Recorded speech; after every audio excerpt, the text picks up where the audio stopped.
আসসালামু আলাইকুম ভিউয়ার্স, রেহেনার রান্নাঘরে আপনাদেরকে স্বাগতম। আশা করি দেশ ও প্রবাসে যাই যেখানে আছেন আল্লাহর রহমতে ভালো আছেন, সুস্থ আছেন। আজকে আমি আবার একটা দারুণ মজার রেসিপি নিয়ে চলে এসেছি। আজকে আমি কলা ভর্তা করে দেখাবো। এখানে আমি 7 পিস কলা নিয়েছি। কলাগুলার আমি আগা আর পাছাটা আমি কেটে নিয়েছি। কলাগুলাকে আমি পরিষ্কার করে ধুয়ে নিয়েছি। কলাগুলাকে আমি প্রেসার কুকারে সিদ্ধ করে নেব। তাহলে চলুন কথা না বাড়িয়ে রান্নাঘরে যাওয়া যাক। চুলায় আমি প্রেসার কুকার চাপিয়ে দিয়েছি। এবার আমি দিয়ে দেব কলা, কেটে ধুয়ে পরিষ্কার করে রাখা কলা। আমি প্রেসার কুকারে পানি দিয়ে দিয়েছি। আমি এবার কলাগুলা দিয়ে দিলাম। আমি কলাগুলাকে প্রেসার কুকারে সিদ্ধ করে নেব। আমি এবার প্রেসার কুকারের মুখটা আমি লাগিয়ে দেব।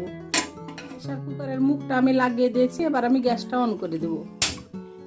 5-6টা আপনার সিটি উঠিয়ে নেব। 5-6টা সিটি উঠিয়ে নিয়ে আমি ফিরে আসছি। প্রেসার কুকারে আমি 5-6টা সিটি দিয়ে নিয়েছি। এবার আমি গ্যাসটা অফ করে দেব। প্রেসার কুকারের গ্যাসটা বের হয়ে গেলে আমি প্রেসার কুকার থেকে কলাগুলা বের করে নেব। চুলায় আমি কড়াই বসিয়ে দিয়েছি। আমি এবার দিয়ে দেব তেল, রেগুলার তেল, সয়াবিন তেল। আমি এখানে 4-5টা শুকনা মরিচ দিয়ে দিলাম। আমি শুকনা মরিচগুলোকে আমি ভেজে নেব। মরিচগুলো আমার ভাজা হয়ে গেছে। এবার আমি মরিচগুলোকে উঠিয়ে নেব। মরিচগুলো আমি উঠিয়ে নিয়েছি। মরিচ ভেজে যে তেলটা রয়ে গেছে সে তেলের মধ্যে আমি দিয়ে দিলাম রসুন কুচি। আমি এবার দিয়ে দেব পেঁয়াজ কুচি। এখানে আমি বড় সাইজের 3টা পেঁয়াজকে আমি কুচি করে নিয়েছি, আমি দিয়ে দিলাম। আমি এবার দিয়ে দেব মরিচ কুচি। এখানে আপনার 5-6টা মরিচ কুচি আছে, আমি কুচি করে নিয়েছি। আপনারা চাইলে এটা গোটাও ব্যবহার করতে পারেন। আমি এবার রসুন, পেঁয়াজ আর মরিচটাকে আমি ব্রাউন কালার করে ভেজে নেব। আমি এবার দিয়ে দেব 1/2 চামচ কালো জিরা। আমি এবার গ্যাসটাকে অফ করে দেব। কালো জিরাটা দিয়ে আপনি 1 মিনিট নেড়ে চেড়ে নামিয়ে নিতে হবে, নইলে কালো জিরাটা পুড়ে গেলে ভর্তাটা খেতে তিতা লাগবে। আমি শুকনা মরিচ পেঁয়াজগুলোকে আমি উঠিয়ে নিয়েছি। এবার আমি ভর্তা করতে চলে যাব। কলাগুলো আমি সিদ্ধ করে নিয়েছি। এবার কলাগুলোকে আমি ছিলে নেব। আমি কলাগুলাকে দেখুন, আমার কলাগুলা খুব সুন্দরভাবে সিদ্ধ হয়ে গেছে। আমি এবার একটা একটা করে এভাবে আমি ছিলে নেব। আমি কলাগুলাকে ছিলে নিয়ে আমি ফিরে আসছি।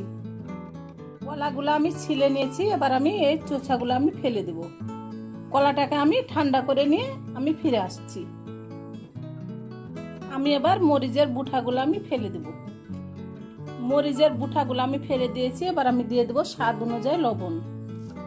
আমি এবার মরিচগুলোকে ভালো করে হাত দিয়ে আমি চটকে নেব। মরিচগুলো আমি চটকে নিয়েছি। আমি এবার দিয়ে দেবো এখানে আদা কুচি। আদাটা আপনার ভাজা যাবে না, আদাটা কাঁচায় আপনাকে কুচি করে চটকে নিতে হবে। আমি এবার আদাটাকে ভালো করে আমি চটকে নেব। আদাগুলাকে আমি ভালো করে চটকে নিয়েছি। এবার আমি পেঁয়াজ, রসুন আর আপনার কাঁচা মরিচ, কালো জিরা, আমি এগুলাকে ভালো করে চটকে নেব। আমি এখানে দিয়ে দেব সরিষার তেল। আমি এখানে 2 টেবিল চামচ সরিষার তেল ব্যবহার করলাম। আমার রেসিপিগুলা যদি ভালো লাগে তাহলে আমার ভিডিওগুলা দেখার অনুরোধ রইল। যদি ফেসবুক থেকে দেখেন তাহলে অবশ্যই একটা ফলো দিয়ে দিন। ইউটিউব থেকে দেখলে একটা সাবস্ক্রাইব করার অনুরোধ রইল। হাতে যদি সময় থাকে লাইক, শেয়ার, কমেন্ট করে দিন। আপনাদের একটা শেয়ারে আমি অনেক দূরে এগিয়ে যেতে পারবো। কলার ভর্তাটাতে আপনাকে কাঁচা মরিচ, শুকনা মরিচ দুটাই ব্যবহার করতে হবে। আমি এবার সিদ্ধ করা কলাগুলাকে আমি দিয়ে দিলাম। আমি এবার কলাগুলাকে ভালো করে আমি হাত দিয়ে আমি চটকে নেব। আমি এবার ভর্তাটা করে নেব। এটা আপনাকে ভালো করে হাত দিয়ে আপনাকে চটকে নিতে হবে। কলার ভর্তা খেতে অসম্ভব মজা। এরকম যদি একটা ভর্তা থাকে গরম ভাতের সঙ্গে, আপনার অন্য কোনো আর তরকারি লাগবে না। 1 প্লেট ভাত আপনার নিমিষে খাওয়া হয়ে যাবে। আমি এবার কলাগুলাকে ভালো করে একেবারে চটকে নিয়ে আমি ফিরে আসছি। ভর্তাটা আমার পুরোপুরি কমপ্লিট। আমি এবার ভর্তাটাকে উঠিয়ে নেব। এবার আমি আপনাদেরকে পরিবেশন করে দেখাচ্ছি।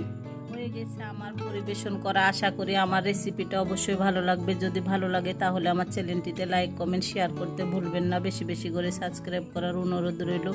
তাহলে আজকের মতো এখানেই বিদায়। আবার অন্য কোনো রেসিপি নিয়ে আসবো। সবাই ভালো থাকবেন। আল্লাহ হাফেজ।